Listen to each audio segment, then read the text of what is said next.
Hello, and welcome to another episode of the Road Coach Podcast, the show where I share what I've learned from years of living on the road through research and experimentation on how to optimize my health and wellness so that if you are like me and you live your life on the road, hopefully you can not only survive but thrive, even when you're out of your element.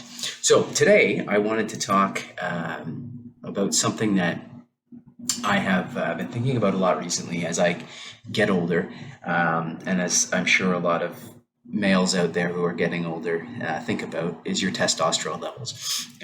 There's a lot of talk in the media and on social media about testosterone replacement therapy and how testosterone levels are very important to get checked and make sure that you're keeping up with them, especially as you age. And so I thought I'd talk a little bit about that today and some things that can be done if you feel like you may need a little bit more testosterone. So first off, I decided to go to ChatGPT. So you'll see here, I just asked, what are the best ways for males to naturally increase testosterone levels in their bodies? And if you're like me and you're a fan of this podcast, then chances are you probably already do a lot of these things, but we'll get into some other things that maybe you possibly don't. So first off, they say regular exercise, of course, both aerobic and resistance training. So lifting heavy weights is definitely a big way to increase the free testosterone levels in your body, and that's been proven through many studies. Adequate sleep is very important, a balanced diet with nutrient-dense foods, sufficient intake of zinc, vitamin D, and omega-3 fatty acids. And I've done a couple of episodes on supplementation for zinc and vitamin D and how you can get more of it. Supplements as well, and I can do more of those if you like. But the general consensus nowadays is that getting your nutrients from food is a much more effective way to absorb them than to get them from supplements. So possibly do another episode in the future on trying to get all of the required nutrients for maximum health out of your diet rather than out of all of these supplementations. But this is, of course, the Road Coach Podcast, and oftentimes we are living away from home, and it's very difficult to get a nutrient-dense diet when you don't have a kitchen or a grocery store or anything like that. You're eating in restaurants and out and staying in hotels, etc. So supplementation is the only way sometimes, as we all know. And you can't pack a whole bunch of kale and chicken and broccoli and eggs, in your suitcase when you're going to get on a plane. So balanced diet, though, is key if you're, if you have the ability to shop. Managing stress, of course, cortisol levels can interfere with testosterone production. So if you have things that are giving you chronic stress, consistently stressing you out, then it may be time to consider some lifestyle changes, of course. Maintaining a healthy weight. Obesity is associated with lower testosterone levels, specifically that extra belly fat that you get can really reduce those testosterone levels. So getting that in check, and that also goes back to a healthy diet and exercise, of course. Limiting your alcohol consumption. Alcohol can seriously impact your testosterone levels, and they say moderate your alcohol consumption. I am a firm believer that if you can do it, eliminate alcohol altogether. Nothing good comes from alcohol consumption inside your body. Now, we all love the effect that alcohol produces and the way that it can reduce social anxiety and bring people together and have a ton of laughs. But from a physiological perspective, alcohol is poison. And if you have been thinking about reducing your alcohol consumption or eliminating it completely, maybe here's another sign that it's time to really push for that, because alcohol really does no good for your future, your health, or your mental well-being either. Avoiding endocrine disruptors. So this is something that is, I would say, more relatively recent in the news, but a lot of plastics can have chemicals in them that disrupt your endocrine system, and they can lower your testosterone levels and increase your estrogen levels as males, which can do a lot of things like increase your body fat, your belly fat, the fat around your pecs, pesticides as well, and personal care products. So if you can if you're bringing plastic on the road for water bottles or shakes or things like that, try and get things that are BPA free. If you can do glass, do glass. Although it's obviously a lot harder to travel with because it can get broken fairly easily. And when it comes to personal care products, try and do things that are all natural. You can get plant-based things like that. I tend to lean these days towards the Live Clean brand. Live Clean personal care products. It's Canadian based, so you may not know it if you're elsewhere in the world, but this is a brand you can get pretty much anywhere. It's not overly expensive, and it's mostly plant-based ingredients, so that's the one I tend to use when I can. Of course, again, more difficult when you're on the road. And then, of course, sun exposure and vitamin D is a great way to increase your testosterone levels. I did another episode on getting proper vitamin D supplementation during the winter months because it's very difficult. We get up and go to work when it's dark, and by the time we get home, it's dark. It's difficult to get adequate sunlight, and even when you do go outside, you're covered up, like this. Only your eyes are showing if you, especially if you're living in a northern climate, like I am here in Canada. Right now I'm in Edmonton, Alberta, and it's the 1st of December, and it is, I think it was minus 17 when I got up with the wind chill. And so running to the gym in the dark, working out in the dark, running back in the dark. And of course I've got a balaclava on and I'm covered from head to toe. So there was no way I was getting any vitamin D from the sun, at least during the times that I could get outside and I wasn't working. So a really good way is that you can do light therapy. So you can get into a tanning booth. Obviously, you don't want to overdo it. You don't want to risk skin cancer, of course, anything like that. But I did another episode where I talked about the Human Charger, which is LED earbuds that actually shine LED lights right in through your ears, and it'll help generate vitamin D through your ear canals rather than through your skin or your eyes. And that's a really good way to treat seasonal affective disorder or jet lag. You can find those online. I think it's humancharger.com is the website. And then, of course, you can add vitamin D supplementation to your diet. So you can take vitamin D capsules. You can get vitamin D drops that you can put into your shake powders when you go travel on the road. There's lots and lots of options there, but vitamin D obviously is very important to this. Magnesium as well. Which we'll talk about a little bit. Most people should be supplementing with magnesium these days because it's very hard to get enough from your diet. Dehydration can impact your overall health. I don't know that hydration really has anything to do with testosterone directly. And then intermittent fasting. There are some studies that show that intermittent fasting may have positive effects on testosterone levels. Personally, I tend to intermittent fast from, about 8 p.m. to around noon the following day. I don't usually eat breakfast. I just find I perform better. I don't do it specifically for testosterone levels, but I find it helps me consume less calories in general without having to think about it. And I just perform better in the morning if I don't have a big meal. I find that a big meal, especially a carb-heavy meal, makes me tired and sluggish. So I try to avoid that altogether.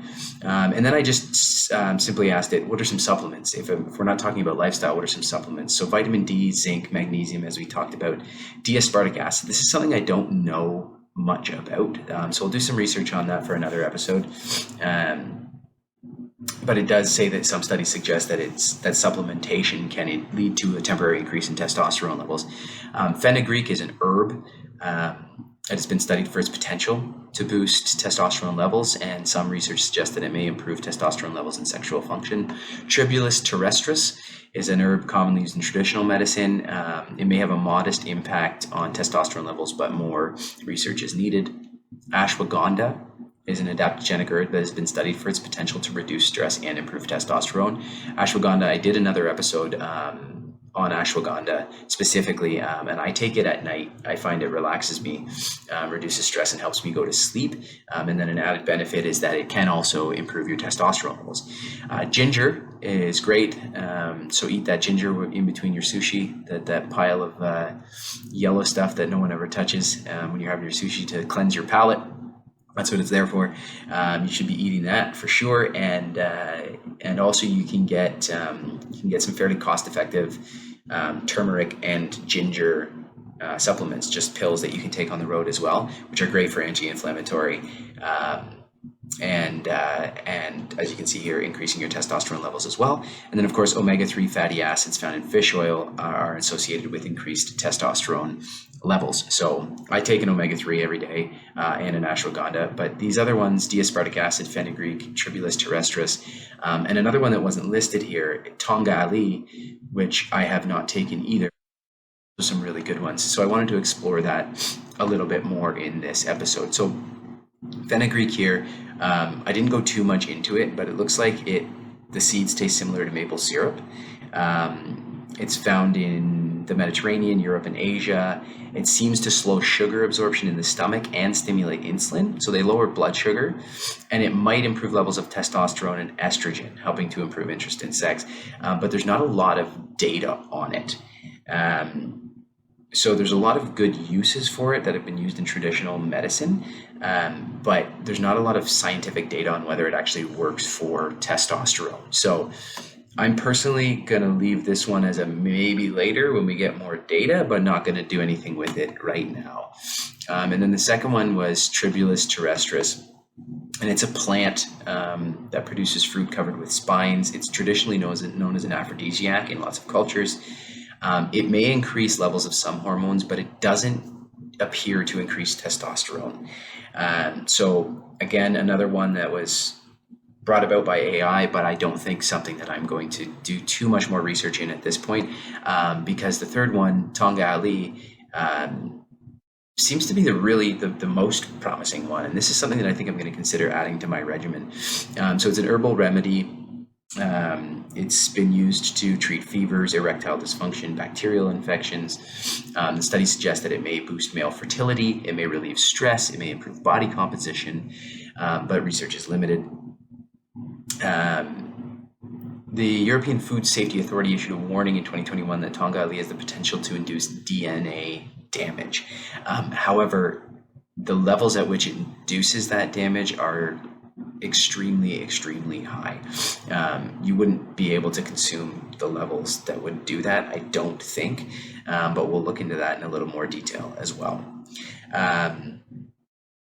So we've got some more information here. This is just from Healthline, but it contains flavonoids, alkaloids, other compounds that are antioxidants. It's typically consumed in pills that contain an extract of the herb. It may increase testosterone levels and improve male fertility. I'm not going to go through a lot of these here because I've got an actual study that I wanted to go through as well. May improve body composition. It's claimed to boost athletic performance and increase muscle mass. And these are some compounds called quasinoids, which we'll talk a little bit more about as well. And possible side effects. So this is the European Food Safety Authority panel on nutrition that I talked about right before. A high dose, 2,000 milligrams per kilogram of body weight may lead to DNA damage of the stomach and duodenum tissues. So a lot of the supplements that you're going to see for Tongkat Ali are like 200, 400, maybe 1,000 milligrams per day of supplementation. You know, I am about 150 pounds, so 68 kilograms. You're talking, what is that?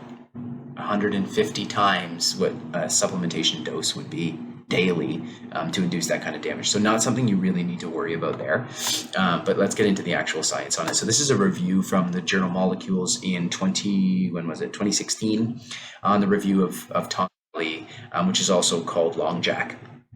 If you haven't heard it, the pharmacology and its uses in toxicology as well. So I highlighted a couple points here just to get a quick overview. Mostly the roots of Long Jack or Tongkat Ali are used as folk medicine for sexual dysfunction, for aging, for malaria, cancer, diabetes, anxiety, aches, constipation, exercise recovery, fever, increased energy, increased strength, leukemia, osteoporosis, stress, syphilis, and glandular swelling. The roots are also used as an aphrodisiac, an antibiotic, an appetite stimulant, and a health supplement. So this is one of those, Tongkat Ali is one of those like superfoods or super herbs, just like ashwagandha. it seems to be used in many cultures for all kinds of different ailments. But specifically, in this episode, what I wanted to talk about was testosterone and its effect on testosterone. So just another warning here about toxicity. A toxicity study found that the oral lethal dose of the alcoholic extract in mice is between 1,500 to 2,000 milligrams per kilogram. So again, you're talking like 150 plus times the daily dose in a supplement form that you would get depending on the supplement concentration. And the aqueous extract is more than 3,000 milligrams. So now we're talking, 2 times that, 300 plus times the daily dose in a capsule form that you would take as a supplement. All right, I'm just going to scroll through some of the stuff that I don't think is particularly relevant to this talk, just so that you know, if you're looking for this supplement, it can come under different names. So Tongkat Ali is the traditional name. They can also call it Ali's umbrella. Malaysian ginseng is another name for it. That's what they call it in Malaysia. In Indonesia, they call it pasak bumi or badara pahit or pahit. I'm not sure how to pronounce that. Ian Don in Thailand, and K Baben in Vietnam, or Tonan in Laotian. So those are some of the different names that you might hear this under. In North America, it's probably mostly going to be called Tongkat Ali. You may see Malaysian ginseng as well. All right. So scrolling down here a little bit more, just going to skip through all of the different cytotoxic and compounds because I don't need to bog you down with the chemistry behind it. But here, so talk about first male fertility enhancement. So the water-soluble form of Long Jack or Tongkat Ali were reported to be able to enhance male fertility with regards to higher semen volumes, higher sperm count, and motility or the swimmability in rodents and in human trials. Eurycomenone, I hope I pronounced that right, eurycomenone, the major quasinoid in the long jack root extract, it significantly increased testosterone production, but it's on a dose-dependent manner. So you have to take enough of it, and it means you have to continue to take it. The standardized extracts of Tongkat Ali contain a high concentration of quasinoids.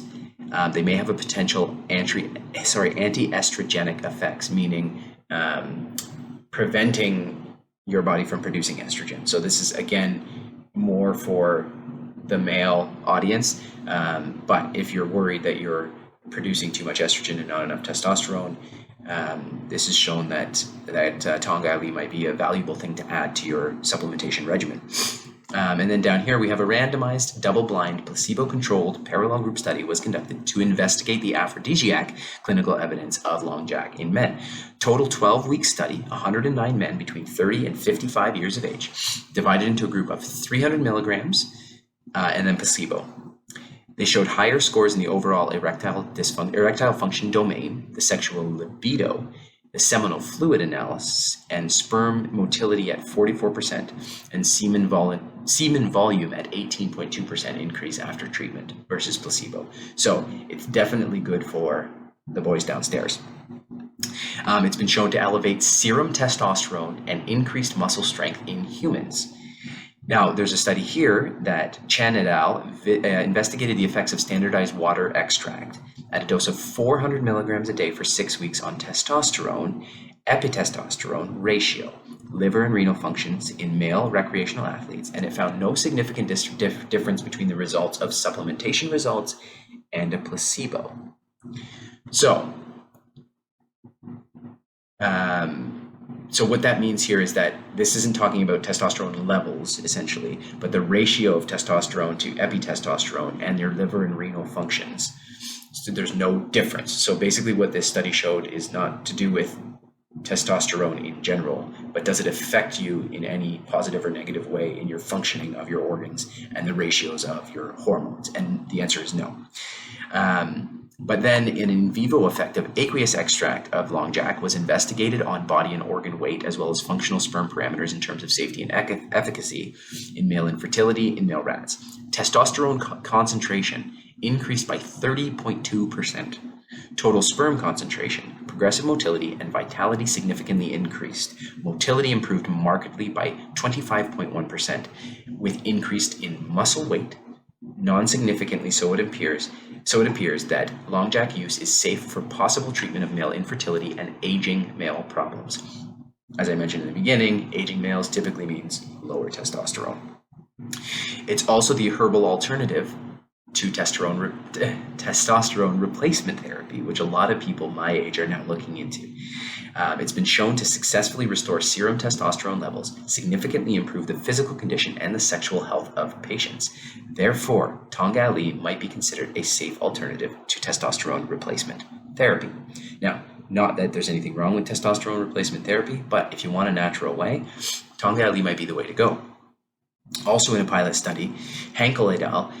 Investigated the ergogenic effect of Tongkat Ali in elderly people and found that it's a potential herbal supplement for physically active aged male and females.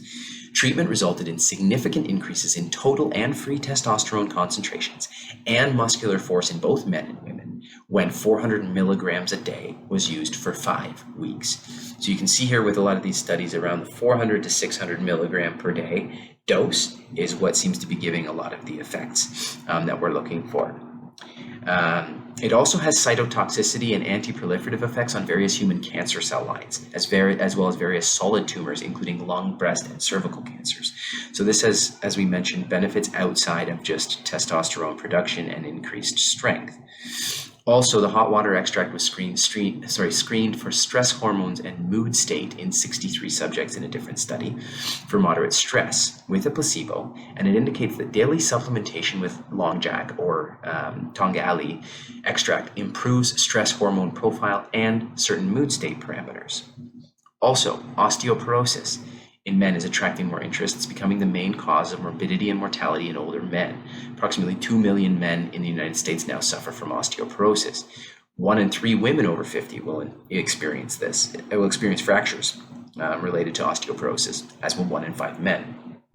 According to another group, Tambi and Camerul, Long Jack contains high concentrations of the superoxide dismutase, an antioxidant that plays an important role in counteracting oxidative stress. Pretty important. Other components such as alkaloids and triterpenes can also act as antioxidants that may reduce bone loss and maintain the bone formation rate. We all know that calcium is also important with bone formation, but you can't absorb calcium without adequate vitamin D. So you can see how all these pieces are starting to come together. The ergogenic effects of Tongkat Ali were discussed in a review. The authors reviewed its medicinal properties and studies investigating physiological responses and endurance exercise performance. Increased testosterone, as shown in animal models, has been suggested in anecdotal reports as being responsible for the Long Jack-induced increases in muscle mass and strength in humans. According to secondary sources, Tongkat Ali enhances testosterone production by the Leydig cells and frees bound testosterone for use by muscles. So I think that's all. Then we're into pharmacokinetics. So that's all I really had to show about Tongkat Ali. But after all of this, if you're getting older or you feel like your testosterone levels are not where they should be, some clear things that we can do, obviously: better sleep, more exercise, lift heavy weights, proper nutrition, get enough vitamin D, enough magnesium, enough omega-3 fatty acids from fish oil or eating more fish. And then it looks like Tongkat Ali is one of the better supplements that you can take to help with that as well. So I think this is something that I'm going to add to my regimen, and I'll check back in a few weeks once I've started and let everybody know how I feel. As always, if you're listening to this on your favorite podcasting app, please check us out on YouTube, where you can actually see the studies that I'm looking at and see the information on my screen. You can also see my face as I'm talking to you. Please subscribe on YouTube at The Road Coach Podcast. Share this with anyone else that you think might be interested in the show, because that helps us keep doing more and more episodes. And until next time, if you're like me and you live life on the road, I hope you're not only surviving, but thriving, even when you're out of your element. See you next time.